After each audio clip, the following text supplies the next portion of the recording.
গতকাল চা দোকানের মধ্যে বসে বসে আলেমদের বিরুদ্ধে কথা বলছো, আমি শুনছি। এখন আমার কাছে কেন আসছে? আলেমদের বিরুদ্ধে কথা বলতেছো চা দোকানে বসে বসে, আমি শুনছি। এখন আলেমের কাছে কেন আসছো? ও হুজুর, কোন সময় আলেমের বিরুদ্ধে কথা বলছি আমি ভুলে গেছি। আমার এটা, আমাকে আগামীকাল আপনার জুতা দিয়ে ফিরে দিয়ে বিচার করিয়েন। এখন আমার বউটা রাখেন, কেমনে রাখবেন? একটু কিতাব খুলি হাসিয়া বাইনা সতর কোনখান দিয়ে দেখেন, আমার বউ রাখা চাইনি দেখেন। টাকা হলো এসছে 3000 টাকা পকেটের মধ্যে, এগুলো বাইর করো। ইমাম আবু হানিফা বলছে না, তোমার স্ত্রী থাকবে না, চলে যাবে। ধমকি টমকি যখন দিছে, এই ব্যক্তি ফেরেশান হয়ে আবার ঘরের মধ্যে চলে গেছে। 20 লক্ষ টাকা মোহরানা শেষ, 20 ভরি মোহরানা স্বর্ণ শেষ, 20,000 মানুষ বরযাত্রী খাওয়াইলাম, লন্ডনের 20 বছরের কামাই সব শেষ। এই তো মহিলা তো যাবে কই দেখি? ফজরের আজান এখন হয়ে যাবে, আর 1 ঘন্টা বাকি আছে মাত্র, ফজরের আজান হয়ে যাবে, এ তো চলে যাবে। ইমাম আবু হানিফা রাহমাতুল্লাহ আলাইহি আলেম, মৌলভী, দয়া আসছে, মায়া আসছে, একটু করে ঘর থেকে বাইরে এসে লাঠি আর হারিকেন নিয়ে, হারিকেন ছিলেন? হ্যাঁ, ডক্টর ইউনুসও বলতেছে হারিকেনের বলে জাদুঘরে ফাটাই দেবে। হারিকেন ছিলেন?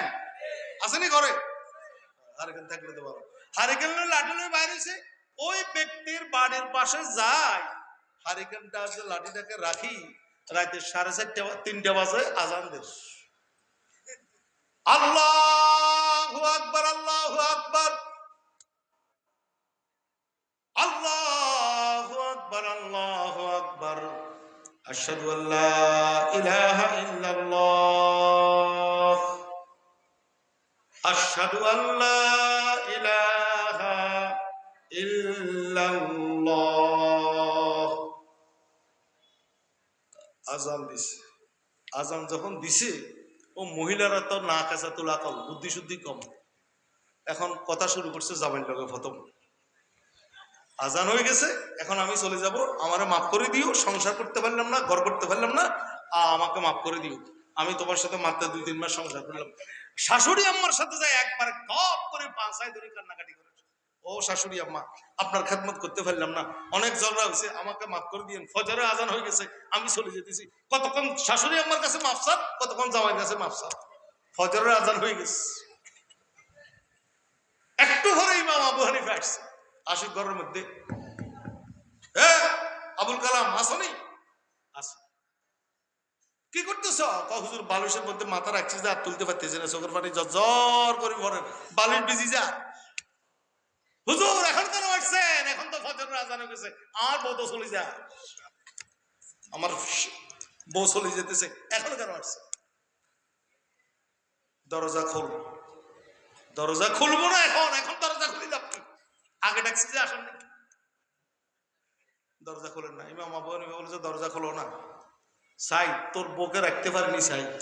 এটা যখন বলছে, আবার ফরানের মধ্যে ফানি আসছে, রাখবো বলি কর, সাই সাই কেমনে রাখবে? দরজা খুলছে, দরজা খুলে ইমাম আবু হানিফা জিজ্ঞাসা করতেছে যে, আচ্ছা, এই যে একটা আজান হয়েছে, আজানের পরে তোমার স্ত্রী তোমার সাথে কথা বলছিনি? কি কথা বলছিনি? আধা ঘন্টা, আধা ঘন্টা কথা বলছি, কারণ ফজরের আজান হয়ে গেছে, এখন কথা বলে আর কি, এখন তার থাকতে পারবে না। যদি তোমার সাথে কথা বলে, তোমার স্ত্রী যাইতে পারবে না। কেমনে যাইতে পারবো না? যাইতে পারবো না যে, এটা তো ফজরের আজান ন, তুই তো ফজরের আজানের কথা কইছস তালাকের মধ্যে, এটা তো ফজরের আজান ন, এটা তো আমি ইমাম আবু হানিফা তোমার বউ রাখার জন্য একটা আজান দিছি।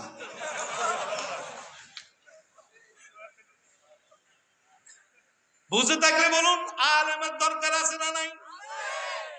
লাকাদ জানাল বিলাদ ওয়া মান আলাইহা, ইমামুল মুসলিমিন আবু হানিফা, ইমামুল মুসলিমিন আবু হানিফা, বিআহকামিন ওয়া আসারিন ওয়া ফাকহিন কায়াতি যাবুর আলা সাইবা,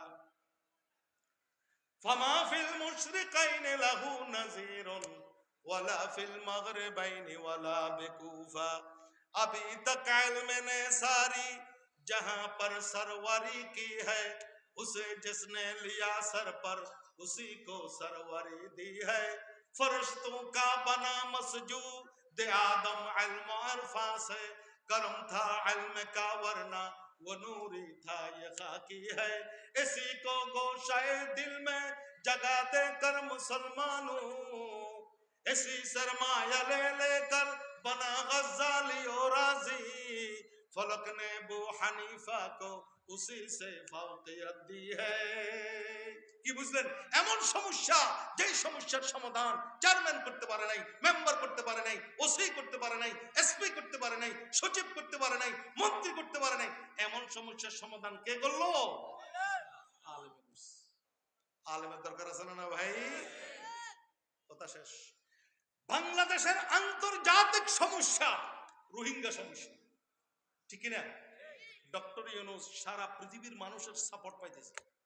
ডক্টর ইউনূস, আমি একটা কথা বলে যেতেছি আজকের মাহফিলে, বাংলাদেশে যদি ডক্টর ইউনূস যদি দায়িত্ব না নিত, এতদিনে ওই খুনি হাসিনা দেশে আসে যেত। সারা পৃথিবীর মানুষ ডক্টর ইউনূসকে সাপোর্ট দিতেছে। ডক্টর ইউনূস পর্যন্ত হিমশিম খাইতেছে রোহিঙ্গা। বাপরে বাপ, 12 লক্ষ রোহিঙ্গা। কত লক্ষ? ওইটা তো আসছে 2-5 বছর আগে। এখন ওদের সাথে আমি আবার কথা বললাম, ওখানে আমার সাথে একটা সম্পর্ক আছে, কিছু সমাজ সেবামূলক কাজকর্ম করি। ওদেরকে জিজ্ঞাসা করলাম এখন কত, যে এখন 14 লক্ষ, আরো 2 লাখ বাড়ি গেছে। তারা কি বসে রয়েছে নাকি? বুঝছেন না? এখন কয় লক্ষ? 14 লক্ষ হয়ে গেছে। আচ্ছা, 14 লক্ষ মানুষের খাওয়া দাওয়া চলাফেরা শিক্ষা বাসস্থানের ব্যবস্থা করা এটা এত সহজ? 2,000-5,000 মানুষের বান্ধে কি অবস্থা, পুরো রাত জাগন, পুলিশ নিয়ে আসা, 14 লক্ষ মানুষের খাওয়া দাওয়া সহজ কথা? আপনারা একটু খেয়াল করবেন, রোহিঙ্গারা যখন 12 লক্ষ এই বাংলাদেশে আসছিল, রোহিঙ্গাদের খাওয়া দাওয়া চলাফেরা শিক্ষা বাসস্থান, তাদের মুক্ত মসজিদ, তাদের 2 পিস 3 পিস, তাদের লুঙ্গি কাপড়, আটার বস্তা, চাউলের বস্তা সবচাইতে বেশি নিয়ে এসেছেন এদেশের ওলামায়ে কেরাম, আলেমরা গেছে তাদের পাশে দাঁড়ানো। 1 নম্বর 2, গত কিছুদিন আগে, 2 বছর আগে, 3 বছর আগে করোনা নামের একটা মহামারী বাংলাদেশে আসে নাই মনে হয়? হ্যাঁ, বাপ মারা গেছে, অ্যাপোলো হাসপাতাল